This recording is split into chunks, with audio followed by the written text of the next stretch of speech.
Good morning. Thanks to everyone for being here this morning. I want to start by, as we wait for a quorum, and hopefully we'll get there soon. This should take us. We should be able to move through fairly quickly today. But we're going to be considering 5 measures today on a variety of subjects, from NASA to ticket bots. This agenda is another great example of this committee working together in a bipartisan manner to move important legislation forward. I'm proud of the work this committee has done this Congress, and I want to thank each member and their staff for their contributions. Our committee should be proud of the work we've done, from enactment of the FAST Act, the first long-term surface transportation reauthorization in over a decade last year, or the FAA reauthorization this year, which not only included numerous passenger-friendly provisions but advanced a number of important aviation security measures. The committee also should be proud of enacting not one but 2 Coast Guard reauthorizations, a commercial space bill, the Child Nicotine Poisoning Prevention Act, and dozens of other important measures that really are too numerous to list today. Even with this committee's great efforts, I know there are a number of items that still need to get to the President's desk this year, including the Mobile Now Act, the Seasonal Forecasting Improvement Act, the American Innovation and Competitiveness Act, and possibly even some of the items we have on the agenda today, including our first item, the NASA Transition Reauthorization Act of 2016. The bill addresses concerns related to potential instability at NASA during a presidential transition and provides direction to continue to pursue current national commitments and investments for NASA's space program. I applaud the bipartisan effort of the bill's sponsors, and I'm pleased to be a co-sponsor. We'll also be considering the Better Online Ticket Sales Act of 2016, or BOTS Act, sponsored by Senators Moran, Blumenthal, Fisher, Schumer, Nelson, and Klobuchar. The BOTS Act will ensure that all consumers have a fair shot at seeing their favorite act or team live without having to pay exorbitant prices to do so. As I mentioned at last week's subcommittee hearing on this bill, as an avid live music and sports fan, I certainly appreciate the frustration many Americans face with limited ticket availability and high ticket prices when their favorite artists come to town. We'll also be considering Senate Bill 3097, a bill introduced by Senators Schatz and Heller that would authorize the Select USA program at the Department of Commerce. I'll be offering an amendment to this bill that responds to the luxury travel improprieties and questionable office renovation expenditures at taxpayer expense of the recently resigned Undersecretary for International Trade, Stephen Seelig. The Inspector General at the Department of Commerce recently uncovered the outrageous expenditure of taxpayer dollars by Mr. Seelig, which prompted a report in the Washington Post headlined, "Globetrotting Obama Official Traveled in Luxury, Taxpayers Footed the Bill." My amendment simply takes the recommendations made in the Inspector General's report and requires the Secretary of Commerce to implement these recommendations quickly in order to deter future abuses of taxpayer dollars by politically appointed officials at the Department of Commerce. The final 2 items on today's agenda are bills that were both recently approved by the House to promote women in science. H.R. 4755, the INSPIRE Act, would direct NASA to leverage and improve programs that encourage women and girls to study science, technology, engineering, and mathematics, and to pursue careers in aerospace. H.R. 4742, the Promoting Women in Entrepreneurship Act, authorizes the National Science Foundation to pursue programs that better support women who are commercializing ideas, starting small businesses, and creating jobs. Both bipartisan bills saw near unanimous approval in the House, and I look forward to their speedy consideration here in the Senate. Before I turn to Senator Nelson for any opening remarks that he has, I want to say a word about a measure that is not on the agenda today, the Safeguarding American Families from Exposure by Keeping Information and Data Secure Act, or Safe Kids Act. This measure, which was championed by Senators Daines and Blumenthal, seeks to promote, or I should say seeks to protect, the privacy and security of information pertaining to students and their families. Well, this committee strongly supports the goal of protecting student safety and privacy, and Senators Daines and Blumenthal have worked diligently to address concerns of stakeholders and others. At this point, a handful of concerns still remain. I appreciate the sponsors' willingness to continue to work to address these remaining issues as we move forward, and once addressed, I'm hopeful the committee can consider the measure at a future markup. With that, I'll turn to Senator Nelson for any opening remarks that he would like to make, and if there are others in the committee that want to speak to individual until we get a quorum. We do have a quorum. Okay, we'll move forward, and then we'll take comments after that. So, Senator Nelson. Mr. Chairman, as usual, my role is usually filler to filibuster until we get a quorum. Given the fact that the quorum is here and you all are Johnny on the spot, thank you very much. So I will put my amendments, my remarks in the record, and if you're ready, I will proceed with the motions. Please proceed. Mr. Chairman, I move that Agenda Item 4, the Inspire Women Act, and Agenda Item 5, the Promoting Women in Entrepreneurship Act be reported favorably. Is there a second? Second, all in favor say aye. Aye. I should say, those opposed, nay. The ayes have it, the motion is agreed to. Mr. Chairman, I move that Agenda Item 1, the NASA Transition Authorization Act of 2016, with Blumenthal Amendment 2 as modified, Cruz Amendment 1, Gardner Amendments 1 and 2, both as modified, Nelson Cruz Amendment 1, Nelson Cruz Rubio Amendment 2, and Udall Amendment 1 as modified. I also move that Agenda Item 2, the Better Online Ticket Sales Act of 2016 with the Moran Substitute Amendment and Blumenthal Amendment 1, and I move Agenda Item 3, the Select USA Authorization Act of 2016 with the Schatz Substitute Amendment and Thune Amendment 1 be adopted and reported favorably as modified with amendments in the nature of a substitute. Is there a second? Second, all in favor say aye. Opposed, no. Those in favor, aye. Mr. Chairman. Those opposed? The motion is agreed to. Senator Fisher. Mr. Chairman, I'd like to be recorded as a no on S 3097, the Select USA Act. So noted. Senator Fisher, no on 3097.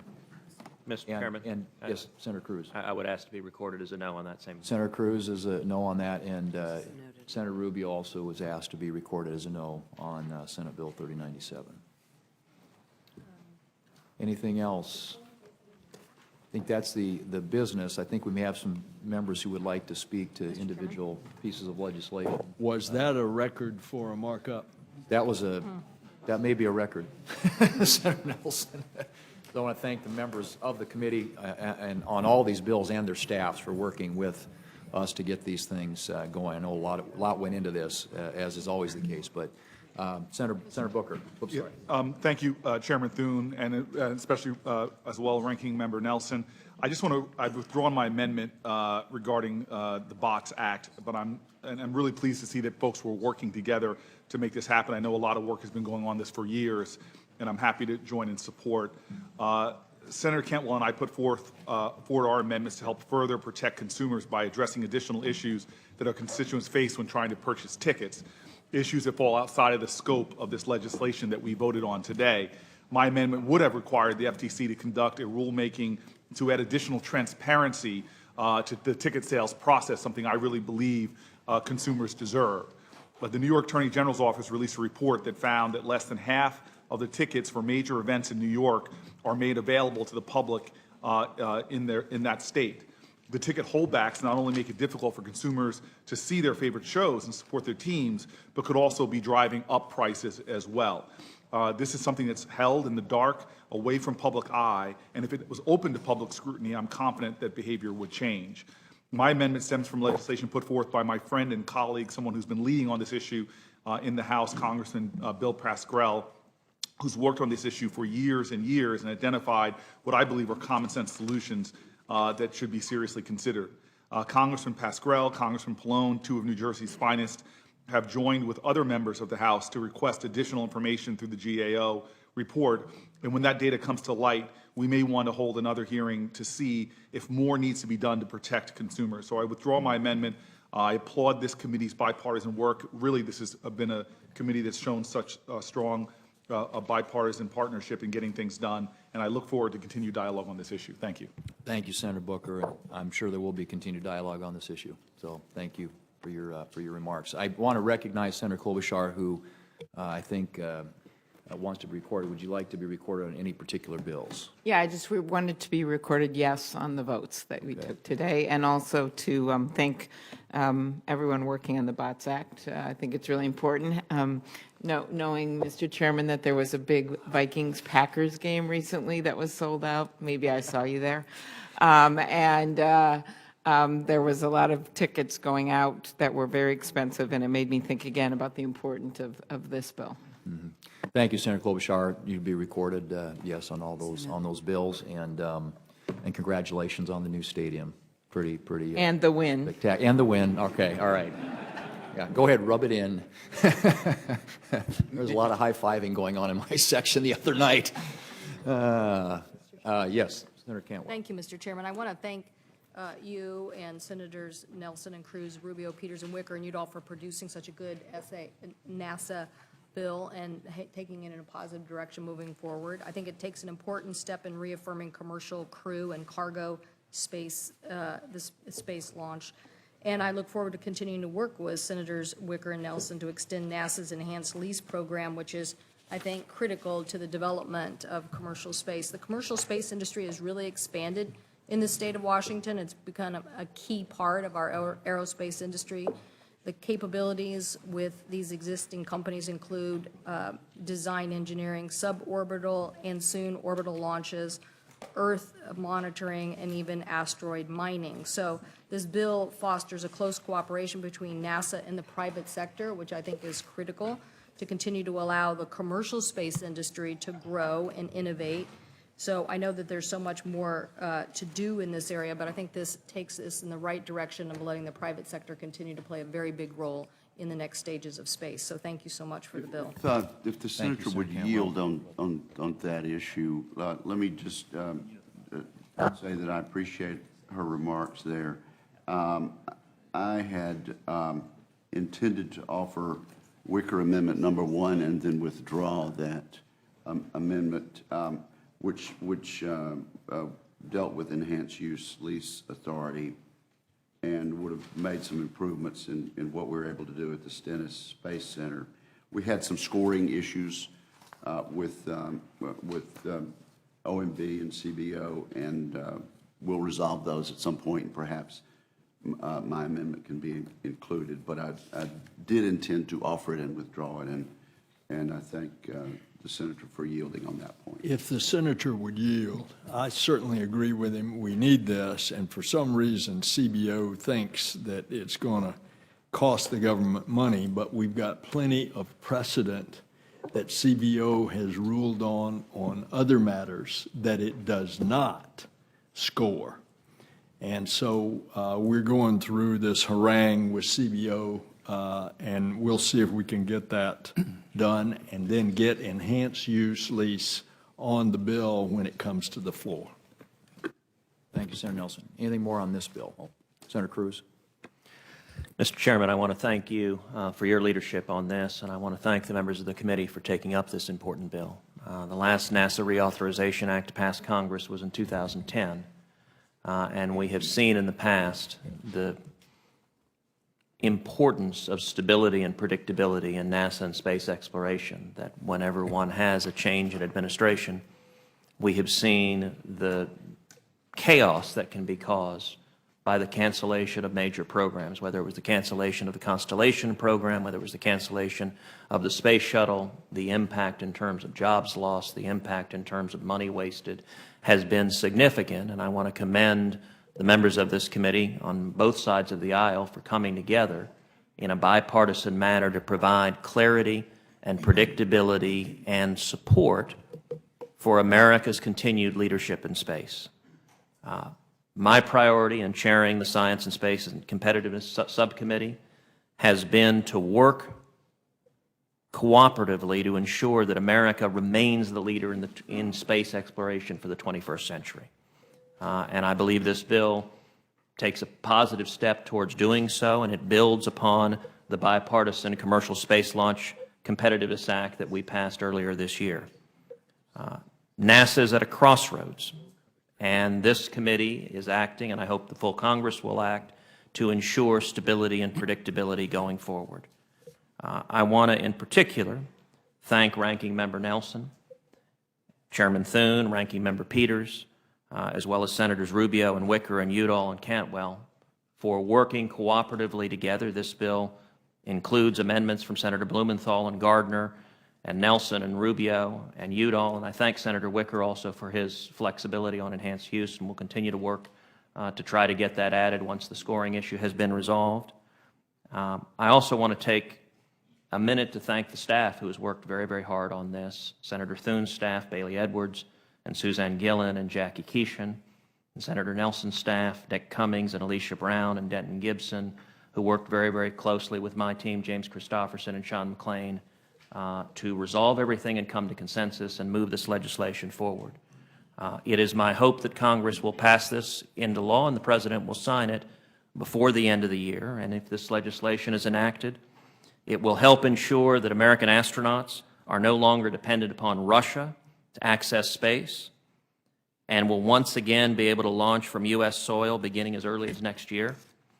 It will support the complete utilization of the International Space Station and take the first steps towards extending the life of the station potentially to 2028.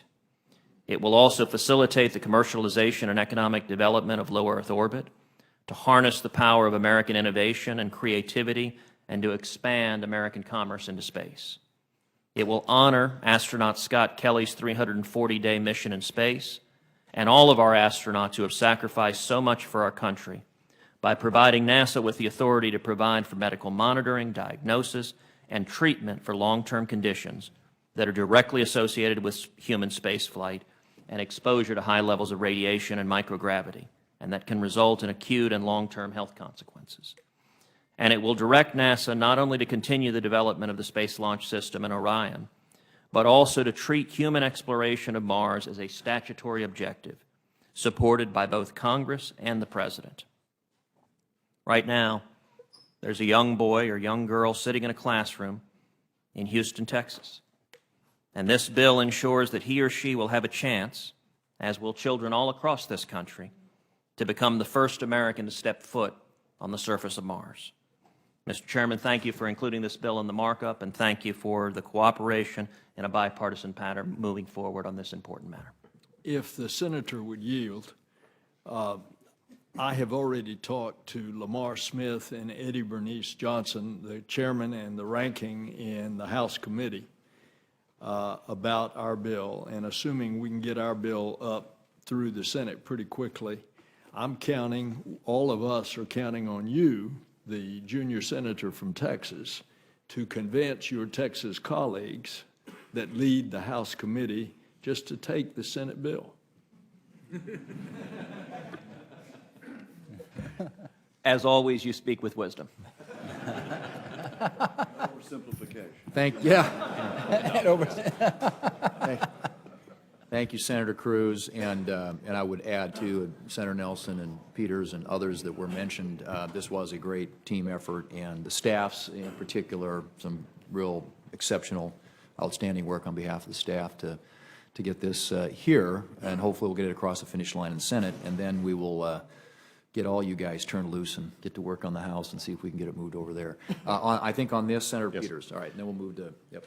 Right, thank you, Mr. Chairman. And I too want to thank you for holding this markup to consider the NASA Transition Authorization Act of 2016. Appreciate Ranking Member Nelson's work as well. And I want to concur with Senator Cruz, in addition to thank him for his work, that this NASA Transition Act that we just passed out of committee will give NASA the stability needed to keep NASA's important missions in science, aeronautics, technology, exploration, education moving through 2017. And it's not just important to the agency, it's something that's particularly important to thousands of small businesses across the country, including in my home state of Michigan, where we have dedicated men and women that are working hard to make sure that our space program continues to move forward. 2 weeks ago, I visited Kennedy Space Center to witness the launch of the OSIRIS-REx spacecraft and got to see progress that was being made on the SLS rocket and Orion crew capsule. I also saw the amazing work being done by Boeing, SpaceX, and the United Launch Alliance on their rockets and spacecraft. And I believe that today we're closer to human missions into deep space than we have been for a long time, since we last left the moon about 45 years ago. And we are going boldly, and we are going to stay, and this legislation makes, I think, that point very clear. This legislation also reaffirms that NASA is a multi-mission agency with important missions in science, space technology, aeronautics, exploration, and education. And I certainly agree with my colleagues who would like to see increased funding for some of these areas, and I'm committed to working to address these programs more comprehensively in some future legislation. It is also my hope that we can move forward and pass the space weather bill that Senator Gardner and I are working on and came out of this committee several months ago, and hopefully we can move it shortly when we come back. I think the Space Weather Bill, together with this NASA bill, represents a strong and positive bipartisan consensus on our space program and our national preparedness. I'm also pleased this bipartisan bill reinforces the importance of NASA's ongoing efforts to educate the scientists, engineers, and astronauts of the future. So in closing, I just again want to thank Senator Cruz, Chairman Thune, Ranking Member Nelson, Senator Wicker, Senator Rubio, Senator Udall, and Senator Cantwell for their work on this legislation. And I look forward to working with my colleagues to ensure that NASA has a steady path forward to keep groundbreaking discoveries and continue to inspire Americans for many years to come. Thank you, Senator Peters. Anything else on NASA? Mr. Chairman. Okay, all right. Just a second, we'll go one more on NASA, I think. Then we'll... No, I'm on NASA. Oh, you're on NASA. Okay, Yes, all right. Well, then Senator Moran, he was Senator Moran. Mr. Chairman, thank you very much, although I'm happy to yield to whoever you were preferring. Senator Gardner? No, I'm on NASA too. I have other legislative items I'd like to talk about as well, but I do want to mention something that's included in the NASA Transition Authorization Act, and that is Title VI of the bill. And I thank my colleagues here, you and the ranking member, as well as Senator Cruz and Wicker and Peters and Udall. Senator Udall and I have been working mostly in our capacity. We've traded positions as ranking members of an appropriations subcommittee that involves general government. And one of the things that we've pursued over the last several years is trying to improve the procurement of IT capabilities within agencies across the government. And unfortunately, from our perspective, following the passage of FATARA, which is the Federal IT Acquisition Reform Act, the House Oversight Committee recently published a scorecard for federal agencies' implementation of FATARA. And the unfortunate part is that NASA received Fs in every category. And the legislation now includes Title VI, which is an important step in moving NASA in the direction of more efficiency, saving taxpayer dollars in its procurement of IT. And I thank my colleagues who were involved in this legislation for seeing the value of doing that, including Title VI in the bill. And I thank you for the opportunity to speak and apologize for stepping in front of my colleague from Western Kansas.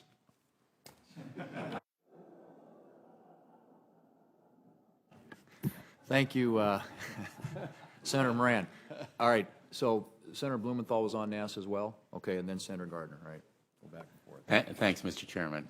I want to thank you and Senator Nelson and Senator Cruz for the work on this bill, which has been very bipartisan, and I am happy to support it along with all the other measures on the agenda today. I want to thank Senator Cruz for accepting my amendment, Blumenthal number 2, as modified, which advances the development of the next generation of space suits that will serve astronauts for decades to come. I want to mention a different amendment at the risk of perhaps sounding a somewhat less congratulatory note. Blumenthal number 1 would increase the amount of NASA funding to spend on aeronautics. Aeronautics seems like a vague word, somewhat abstract, but essentially it's the science behind making aircraft fly safely and reliably and efficiently. And this bill, unfortunately, cuts aeronautics funding. That's regrettable. The President sought $790 million for this year. Last year, we spent $640 million. This bill authorizes just $601 million for next year. So that would seem to be going in the wrong direction, and I recognize the constraints on funding that applied here and the challenges that faced the chairman. My amendment authorizes the President's full ask. In my state, aeronautics means jobs at Pratt & Whitney, which is a key partner with NASA on these issues, and is now trying to hire literally thousands of engineers to do this kind of work. If we cut back on aeronautics, we risk cutting those jobs, our defense industrial base, the future of our aeronautics endeavor in this nation. So I've withdrawn my amendment, but I stress again to my colleagues that we must do better and hopefully we will in the years ahead, or even this year when the bill comes to the floor. Thank you, Mr. Chairman. Thank you, Senator Blumenthal. Senator from Western Kansas, Senator Gardner. Thank you, Mr. Chairman, and I'm just glad Senator Cruz didn't accuse me of being from North Texas. So thank you very much to both of you. And thank you, Senator Cruz, for your leadership on this legislation. All who are involved in this NASA transition authorization after 2016. Colorado has the highest concentration of aerospace jobs in the country. And a lot of the programs that we talk about on a regular basis in this committee are have their home in state, whether it's Orion project, whether it's JPSS, weather satellites, whether it's Delta and Atlas rockets that are headquartered out of Colorado, manufactured in Alabama. It's an important mission that this bill accomplishes. The two amendments that I particularly want to talk about today, of course, are the amendment to put real timelines and benchmarks when it comes to our exploration of Mars and the opportunity for that young boy or girl to someday reach and step foot on Mars. That truly is, I think, an aspirational goal of this committee to set for NASA and the future of this country as we reach for the stars. The other part, of course, is servicing contracts for satellites. It's not too far in the future where we'll basically pop the hood of a satellite, fix it up in space, and have it last for another 10, 15, 20, 30 years. So these two amendments, I think, really do help us project our leadership in space, and I want to thank all of you who are involved for it. Mr. Chairman, I'll give back my time. Thank you, Senator Gardner. On NASA, Senator Markey? Okay. Thank you so much, and I want to congratulate everyone who worked on this bill, but like Senator Blumenthal, I have a concern about the cuts in the NASA bill. It cuts science by $200 million, and it cuts education by $7 million over 2016 appropriated levels. And those are key components in a integrated strategy, long-term, in dealing with the issues that are central to our ability to solve the problems of space exploration. And so from my perspective, I am supportive of the authorization moving out of the committee, but I want to continue to work with the committee on this issue. That's a big decision to cut science by $200 million in this bill, and so I want to do that. And just to save time, because I can say it in 30 seconds, I support the work of Senator Blumenthal and Daines on bringing forward a child privacy bill. I wish that we had worked it out before today. I think it's an important thing for this committee to do before the end of the year. Thank you, Mr. Chairman. Senator would yield what you might want to do for the sake of getting agreement on this NASA authorization bill. We took the levels in the Senate Appropriations Committee. The House Appropriations Committee in the science account is higher. So the senator from Massachusetts may well think that he should visit with his former colleagues in the House and led by John Culberson from Texas, encouraging them to stick to their higher number of science when they go to a conference and ultimately what's going to be omnibus appropriations bill. And simultaneously, I should ask the Senate conferees to recede to the House conferees during that process? Whatever way you want to accomplish it. Thank you, Mr. Chairman. Thank you, Senator Markey and Senator Nelson. Senator Daines. Chairman Thune, Ranking Member Nelson, thank you. And I just want to bring to your attention a bill that Senator Blumenthal and I were hoping to mark up today, the Safe Kids Act. It protects the privacy and security of student data. And by defining student, we're talking about pre-K through 17 years old. So these are still not adults.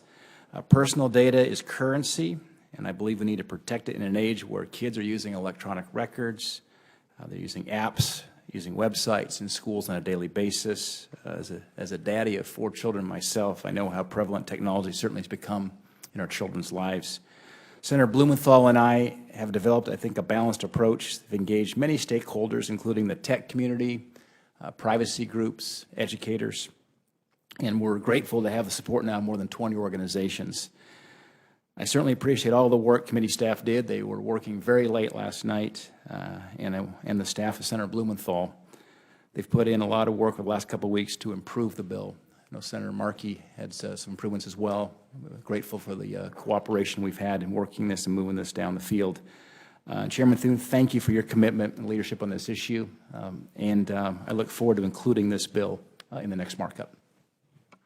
Thank you, Senator Daines, and thank you for your great leadership on this really important issue. And Senator Blumenthal and others, as you mentioned, were engaged well into the night last night and in previous days trying to get things worked out. And of course, it didn't come together quite yet, but we look forward to working with you and your staff, and hopefully we'll be able to get the bill in a form that members of this committee can feel good about sending it out and hopefully getting consideration on it. So thank you for all your hard work, and you laid a great foundation. There's a lot of spade work that's already been done, as you mentioned, and I think that will serve the effort well in the future.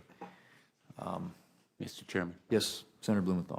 Mr. Chairman, I want to thank you for your leadership and understanding, along with the ranking member, on this very, very important bill, and I view this delay as a bump in the road, not in any way a setback, and I recognize the care and thought that you feel ought to be devoted to this measure. It deserves that very careful and thoughtful approach. I want to thank Senator Daines for his leadership. He's been an extraordinary partner on this legislation, and because of our partnership, we've been able to work through a lot of these issues, and we're very close to a final product.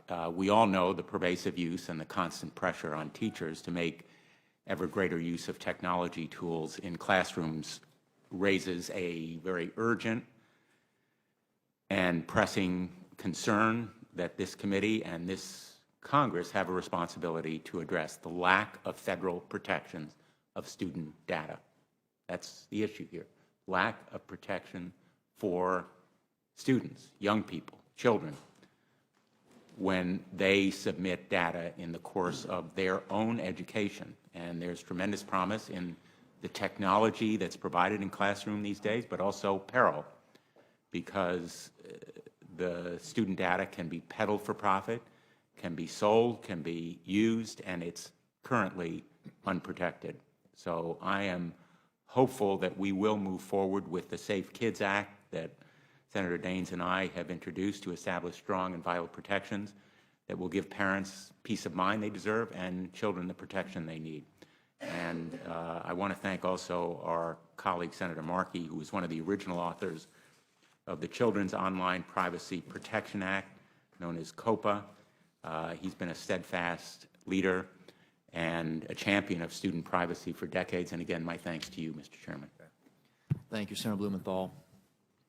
Senator Rubio? Yeah, I just want to, first of all, just thank everyone for their help, and I'm proud to have worked with my colleagues, Senator Nelson, of course, Senator Cruz, Peters, Wicker, Udall, and the NASA Transition Authorization Act. And I especially want to recognize the leadership of our ranking member, the senior senator from Florida, who has been involved in this issue for a long time, and in fact, it's actually been a visitor to space, so it gives him some special standing on some of these issues. And I really think this bill lays out a blueprint for the next generation of American space policy and provides NASA with the resources it needs to advance our nation's space program. It's going to ensure that our nation can avoid in the space program, like what we've seen with previous cancellations of the Constellation program during the last administration transition. So with this transition coming up, it was really important to lay down that marker.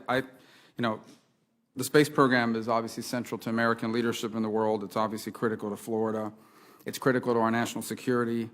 And NASA's deep space exploration is complemented by these private commercial initiatives, which are also supported.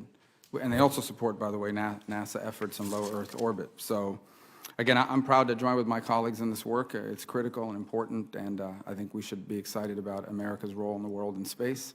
It inspires a new generation of Americans to have big dreams about the big future that lies ahead for us.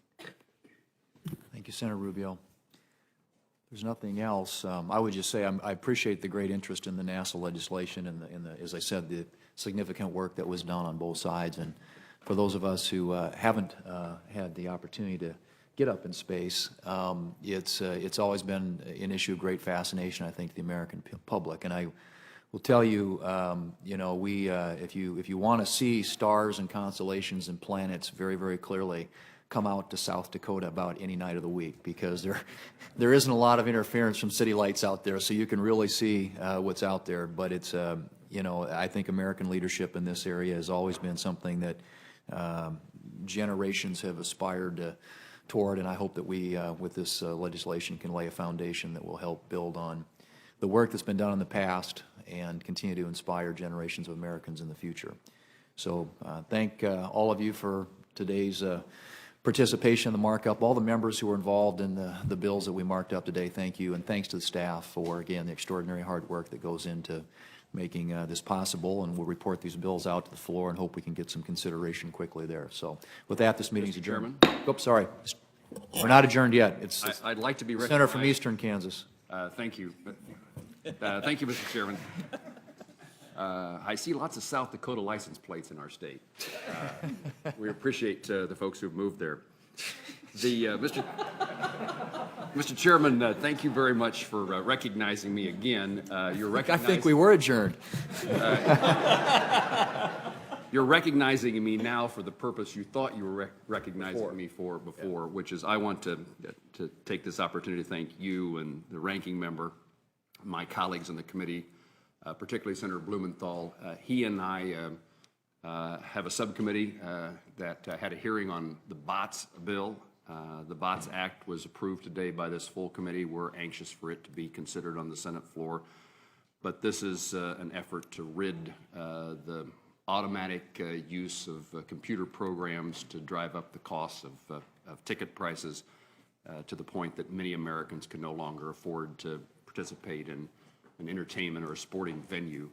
And we're very grateful for the support that bill has received. I noticed that Senator Booker mentioned about issues that he and Senator Klobuchar wished were included in this bill. It is narrowly tailored to address a specific issue, and that narrow tailoring makes it possible for it to pass Congress quickly.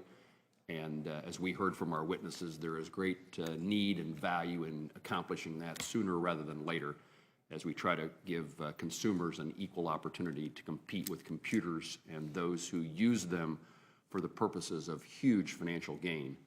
And so, Mr. Chairman, while you have been very helpful in allowing me to speak a second time, mostly to express my gratitude to you and my colleagues for the efforts to see this bill through to this point, and to ask for your assistance as we try to move it forward.